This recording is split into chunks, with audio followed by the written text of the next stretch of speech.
यांच्या घरी सुद्धा गणपती बाप्पा विराजमान होत आहेत। अभिनेता सुबोध भावे यांच्या घरी गणपती बाप्पाचं आगमन झालंय।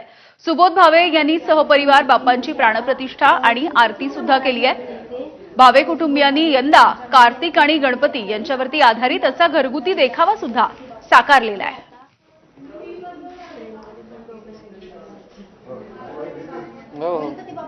आज घरोघरी अतिशय उत्साहात जल्लोषात बाप्पांचं स्वागत झालेलं आहे। सध्या मी अभिनेता सुबोध भावे यांच्या घरी आलोय आणि जर आपण इथं बघितलं तर खूप सुंदर अशी बाप्पांची मूर्ती, जी पर्यावरणपूरक मूर्ती आहे, इको फ्रेंडली आहे आणि तेवढंच साधा आणि सुंदर असा देखावा आहे। एक वेगळा संदेश देणारा हा देखावा आहे।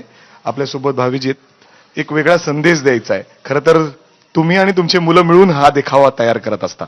मी नाही आमची मुलं, त्यांची कल्पना आहे आणि त्यांनीच सगळ्यांनी मेहनत घेऊन हा तयार केलाय। मला असं वाटतं त्यांना त्याच्याबद्दलचा उत्साह वाटणं, त्यांना गणपतीची आरास करावीशी वाटणं हे सगळ्यात महत्त्वाचं आहे। कारण गणेशोत्सवाचे संस्कार एका पिढीकडनं पुढच्या पिढीकडे जात असतात।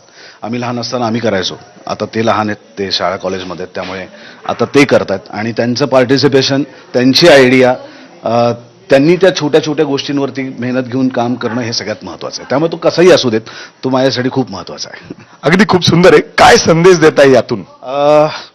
जगातल्या कुठल्याही गोष्टींपेक्षा आपले आई वडील सगळ्यात महत्त्वाचे असतात आणि आपला आई वडीलच आपल्यासाठी विश्व असतात। ही गणपती बाप्पाचीच एक छोटीशी गोष्ट आहे, तीच गोष्ट या देखाव्यातनं मांडण्याचा प्रयत्न केलाय।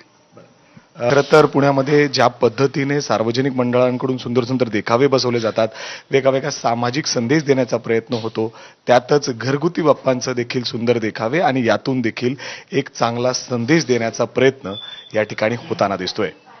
कॅमेरामॅन अमोल गवाळेसह मी मिकी घई, एबीपी माझा, पुणे।